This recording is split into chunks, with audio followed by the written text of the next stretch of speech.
నమస్తే.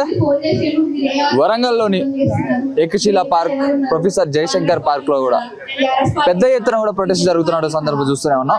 దాదాపు సిజేపీ నుంచి కాక్రోచ్ అన్నటువంటి ప్రతి ఒక్క విద్యార్థులందరూ కూడా నీట్ పేపర్ లీకేజ్ పై కూడా ప్రొటెస్ట్ చేస్తున్న సందర్భం చూస్తున్నాం. జంతర్ మంతర్ దగ్గర కూడా ఎంతో మంది విద్యార్థులను విచక్షణారహితంగా పోలీసులు కొడుతున్నారు. అయినా కానీ వారు కొంచెం కూడా చలనం లేకుండా ప్రవర్తిస్తున్న పరిస్థితి కూడా చూస్తున్నాం. ఒకసారి మాట్లాడే ప్రయత్నం అయితే చేద్దాం. మన దగ్గర ఒక ప్రొటెస్ట్ చేయడానికి వచ్చిన త్రిష గారు ఉన్నారు, మాట్లాడదాం. నమస్తే మేడం. నమస్తే అండి. ఎట్లా చూసుకోవచ్చు, దాదాపు ఈ రాజకీయ నాయకులు వాళ్ళందరూ కలిసి పేపర్ లీకేజీల మీద ఎలాంటి స్పందన లేదు. అటు అధికారంలో ఉన్న వాళ్ళు కావచ్చు, ఇటు ప్రతిపక్షంలో ఉన్న ప్రతి ఒక్కరు కూడా ఎవరు కూడా ఇంతవరకు కూడా నోరు మెదపలేదు. విద్యార్థులందరూ కూడా విచక్షణ రహితంగా పోలీసులు కొడుతున్నా కానీ ఎవరు స్పందించడం పరిస్థితి. ఎలా చూసుకోవచ్చు దీన్ని? ముందుగా నమస్తే అందరికి. నా పేరు త్రిష. ఇక్కడ ఏదైతే జరుగుతుందో, ఏదైతే పేపర్ లీక్ అని అంటున్నారో, ముందుగా దీన్ని ప్రశ్నించాల్సింది అపోజిషన్ పార్టీ, విద్యార్థులు కాదు. అపోజిషన్ పార్టీ ముందుకి వచ్చి ప్రశ్నించలేని పరిస్థితి ఈ రోజు మన భారతదేశంలో ఉంది. అందుకోసమనే మా విద్యార్థి రంగం అంతా ఒకటై మేము ఈ రోజు రిజైనేషన్ ని కోరుకోవాలనుకుంటున్నాం. కానీ ఈవెన్ ఎడ్యుకేషన్ మినిస్టర్ రిజైన్ చేసినా కూడా వేరే కొత్త ఎడ్యుకేషన్ మినిస్టర్ వచ్చినప్పటికీ ఈ దేశం మారదని మా విద్యార్థులు గట్టిగా అనుకుంటున్నారు. ఈ రోజు ఎవరైతే అక్కడ కూర్చొని మాకు ఇవన్నీ పేపర్ లీక్స్ కానీ అన్యాయాలు అరచకాలు చేస్తున్నారో, అక్కడ ఉండాల్సింది చదువుకొని వాడు అది అర్థమ కాదు, మా విద్యార్థులు ఉండాలి. అక్కడ చదువుకున్న వాళ్ళు ఎప్పుడైతే ఆ అధికారంలో ఉంటారో అప్పుడే ఈ దేశం బాగుపడుతుంది అనుకుంటున్నాం.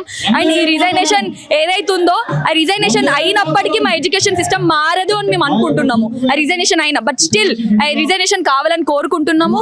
ఎవరైతే నెక్స్ట్ రాబోయే తరానికి మేము మా భావి భవిష్యత్తుని కాపాడుకోవడానికి మీ ఈ ప్రొటెస్ట్ చేయడం జరుగుతుంది. ఎంతో మంది విద్యార్థులందరూ కూడా జంతర్ మంతర్ దగ్గర ప్రొటెస్ట్ చేస్తున్నారు. వాళ్ళు చేస్తున్నా కానీ వాళ్ళకి సమీపంలో కొంతమంది నాయకులు వచ్చి మాట్లాడుతున్న వాళ్ళందరూ కూడా ప్రతిపక్షాల నుంచి వచ్చి వాళ్ళందరినీ కూడా నిరుద్యోగులందరినీ కూడా రెచ్చగొడుతున్నారు. రెచ్చగొట్టడం వల్ల నిరుద్యోగులందరూ రెచ్చిపోయి చేస్తున్నారు. అక్కడ ఒక్కళ్ళు కూడా నీట్ పేపర్ రాసిన వాళ్ళు లేరు. నీట్ పేపర్ రాసిన వాళ్ళు కాకుండా వేరే వాళ్ళు వచ్చి ప్రొటెస్ట్ చేస్తున్నారు. పెద్ద పెద్ద వయసు మళ్ళీ వాళ్ళు ఎందుకు రావాల్సి వస్తుంది, ఎందుకు వస్తున్నారు వాళ్ళందరూ కావాలని ఇదంతా కూడా రెచ్చగొడుతున్నారు అని చెప్పి బీజేపీ పార్టీ వాళ్ళు కావచ్చు, వేరే నాయకులందరూ కూడా అంటున్న పరిస్థితి. దీన్ని ఎలా చూసుకోవచ్చు? అవును, ఇప్పుడు బీజేపీ పార్టీ అధికారంలో ఉంది. అధికారం ఉన్న పార్టీ ఏం చేస్తే దాన్ని ఎప్పుడైనా ప్రొటెక్ట్ చేసుకోవాలని చూసుకుంటది. అక్కడ నీట్ పేపర్ లేని వాళ్ళు అని అంటున్నారు కదా. రీసెంట్లీ మనం చూసుకుంటే నీట్ పేపర్ అతను మాట్లాడి అతనికి సర్జరీ కూడా అయింది. అంటే ఢిల్లీ పోలీస్ వాళ్ళు చేసిన వాళ్ళు, అక్కడ మా సీనియర్స్ కూడా ఉన్నారు మా కాలేజ్ నుండి, ఎవరైతే అక్కడ పాల్గొంటున్నారో యాక్టివ్ గా. అండ్ ఇప్పుడు బీజేపీ చేసేది ఏంటిది, అది ముందుకు వచ్చి మాట్లాడదు. ఎందుకు మాట్లాడుతుంది? ఎందుకంటే తప్పుని తప్పు అని ఎవరు ఒప్పుకోరు. తప్పు చేసిన వాడు అసలే ఒప్పుకోడు ఇంకా. అండ్ దీన్ని ఏదో విధంగా ముందుకి తీసుకెళ్లకుండా ఆపడానికి వాళ్ళు రెచ్చగొడుతుంటారు విద్యార్థులు. అండ్ విద్యార్థులు ఇప్పుడు అక్కడ వేల మందో లక్షల మందో ఉన్న విద్యార్థులు ప్రతి ఒక్కరు నీట్ ఎగ్జామ్ రాయకపోవచ్చు, కానీ ప్రతి ఒక్కరు విద్యార్థి చదువుకున్న విద్యార్థికి ప్రతి ఒక్కరికి అన్యాయం జరుగుతుంది. రీసెంట్ గా కూడా ఇవ్వాలనుకుంటా నరేంద్ర మోడీ కూడా విద్యార్థుల కన్నా మాకు పెద్ద ఎక్కువేం కాదు, విద్యార్థులకు న్యాయం జరిగే విధంగా మేము అందరం పనిచేస్తామని చెప్పి ఇవాళ ట్వీట్ చేసినట్టు. అవును, ఇవాళ ఎందుకు ట్వీట్ చేసిండనంటే ఇప్పుడు ఇది పెద్దగా అవుతుందని నాకు అనిపించింది. ఇప్పుడు ఇది ఇక్కడతో నాగదు, ఇంకా ముందుకి సాగబోతుందని తెలిసినప్పుడు అతను తీసుకోవాల్సిన ముందు స్టెప్ ఏంటిది, ఓకే మేబీ ఇంకా పెద్దగా అవ్వవచ్చు అని చెప్పేసి ఒక ట్వీట్ చేసిండు. ఏంటిది, విద్యార్థులని చల్లపరచడానికి. కానీ విద్యార్థులు మీరు ఎన్ని ట్వీట్ చేసినా, నరేంద్ర మోడీ ఏ ట్వీట్ చేసినా, ఏ అధికార పార్టీ ట్వీట్ చేసినా మా విద్యార్థి రంగం అనేది ఆగదు. పోరాటం రిజైనేషనే కాదు, విద్యా రంగంలో ఎలాంటి తప్పులు జరిగినా ఖచ్చితంగా మేము ముందుండి అడుగుతాం. కొన్ని మీడియా ఛానల్లో చూసినాం వచ్చేటప్పుడు కావచ్చు, నిన్న మొన్న కూడా కొన్ని మీడియా ఛానల్లో చూసినాం. ఏమని అక్కడ నీట్ ఉద్యోగస్తులు ఉన్నారు, నీట్ నిరుద్యోగులు ఉన్నారా, నీట్ రాసిన పేపర్ నీట్ ఎగ్జామ్ రాసిన వాళ్ళ విద్యార్థులు ఉన్నారా అని చెప్పి అక్కడ ఉన్న వాళ్ళందరూ కూడా వేరే సంబంధించిన వాళ్ళు మోడీ ప్రభుత్వాన్ని ఇలా కూల్చడానికి ఇదంతా ప్రయత్నం చేస్తున్నారని చెప్పి ఒక మీడియా ఛానల్లో కూడా చూస్తాం. దాదాపు శాటిలైట్ ఛానల్ అన్నింటిలో కూడా ఈ విధంగా వార్తలు వస్తున్నాయి. ఎలా చూడవచ్చు మరి ఈ వార్తలు? అవునండి, ఇప్పుడు నేను ఒక ఎగ్జాంపుల్ ఇస్తాను. నీట్ విద్యార్థిని లేరు అన్నారు కదా. మన హైదరాబాద్ నుండి మియాపూర్ లో షేక్ సనా అని ఒక కుటుంబంలో నుండి 19 సంవత్సరాల ఒక విద్యార్థి అక్కడ చనిపోయింది, సూసైడ్ చేసుకొని హైదరాబాద్ లో. వాళ్ళ పేరెంట్స్ ఎవరైతే ప్రొటెస్ట్ చేస్తున్నారు అక్కడ సోనం వాంగ్చుక్, అతనితో వెళ్ళి డైరెక్ట్ గా మాట్లాడడం జరిగింది. అక్కడ ఉండి ప్రొటెస్ట్ చేయడం జరిగింది. ఆమె మీద అరాచకం చేయడం కూడా జరిగింది ఢిల్లీ పోలీస్ వాళ్ళు. మరి లేరని ఎలా చెప్తారు? ఇదంతా ఎవరు చేస్తున్నారు, ఎందుకు చేస్తున్నారు? ఆపడానికే కదా చేసేది. లేరు అన్న దానికి ప్రూఫ్స్ మేము చూపిస్తాం కదా. నీట్ పేపర్ లీక్ అయిన వాళ్ళు లేరు అనడానికి. ఇప్పుడు మేము ఇక్కడ ఎవరైతే చేస్తున్నామో ఇక్కడ కూడా నీట్ పేపర్ వాళ్ళు కాదు, నేను కూడా నీట్ ఎగ్జామ్ రాయలేదు, కానీ నేను ఎందుకు పోరాడుతున్నా?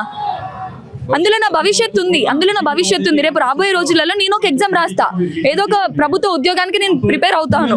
మరి రేపు నాకు ఎవరు గ్యారంటీ ఇవ్వాలి? నీట్ పేపర్ ఒకటే కాదు, అన్ని ఎగ్జామ్స్ పేపర్స్ లీక్ అయ్యాయి. ప్రభుత్వం మీద కొంచెం ట్రస్ట్ ఉందా? అంటే నేను రేపు రాయబోయే ఎగ్జామ్ లో కనీసం ఒక పేపర్ అన్న లీక్ కాకుండా ఉంటది, నేను నిజాయితీగా రాస్తాను, నిజాయితీగా జాబ్ తెచ్చుకుంటాను, ఒక ట్రస్ట్ ఏమైనా ఉందా? అస్సలు లేదు. ఈవెన్ ఇఫ్ ఒకవేళ 1% కూడా నాకు నమ్మకం లేదు ప్రభుత్వం పైన.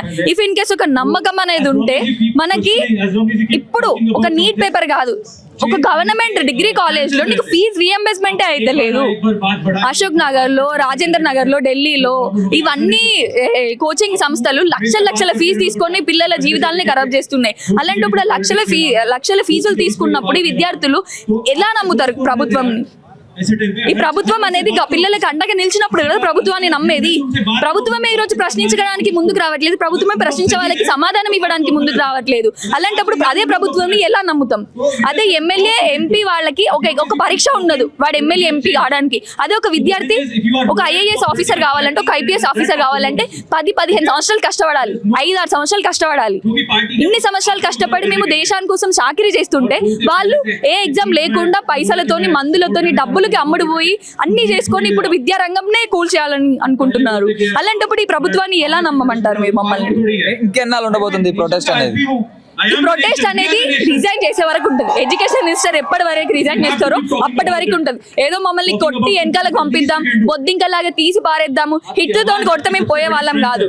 అర్థమవుతుందా? మేము విద్యార్థులం అనే వాళ్ళము.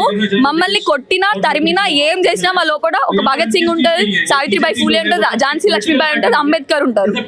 ప్రతి ఫైనల్ గా మీ డిమాండ్స్ అంటే ఏం చెప్పదలుచుకున్నారు? ధర్మేంద్ర ప్రధాని కావచ్చు, నరేంద్ర మోడీ కూడా నరేంద్ర మోడీకి కానీ ధర్మేంద్ర ప్రధానికి కానీ ఒకటే చెప్తా, నరేంద్ర మోడీ అని వేరే ఏ మోడీ అయినా రాని, ఎడ్యుకేషన్ మినిస్టర్ వేరే ఎడ్యుకేషన్ మినిస్టర్ అయినా రాని, ఏ మినిస్టర్ వచ్చినా, ఏ ప్రైమ్ మినిస్టర్ వచ్చినా, ఏ సీఎం ఉన్నా ఇక్కడ స్టేట్ లో మా ఎడ్యుకేషన్ అనేది బాగుపడాలి. అండ్ లాస్ట్ మా డిమాండ్స్ వచ్చేసి ఎడ్యుకేషన్ సిస్టమ్ మారాలి. ఏదైతే ప్రతి గవర్నమెంట్ డిగ్రీ కాలేజెస్ ఉన్నాయో, గవర్నమెంట్ డిగ్రీ స్కూల్స్ ఉన్నాయో అందులో ఇన్ఫ్రాస్ట్రక్చర్ బాగుపడాలి. అందులో ఈ డిగ్రీ లెక్చరర్స్ ప్రభుత్వ ఉద్యోగస్తులు ఉండాలి.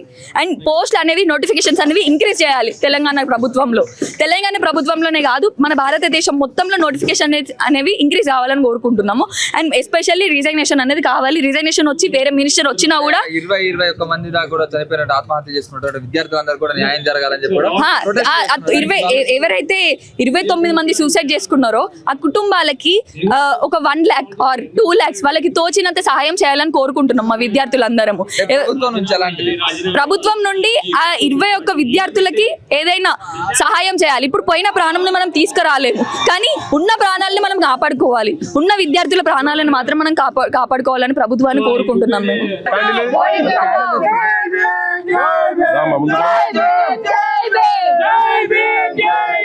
देश को बचाओ, देश को बचाओ, देश को बचाओ, కొంచెం ఇంకా జరుగు.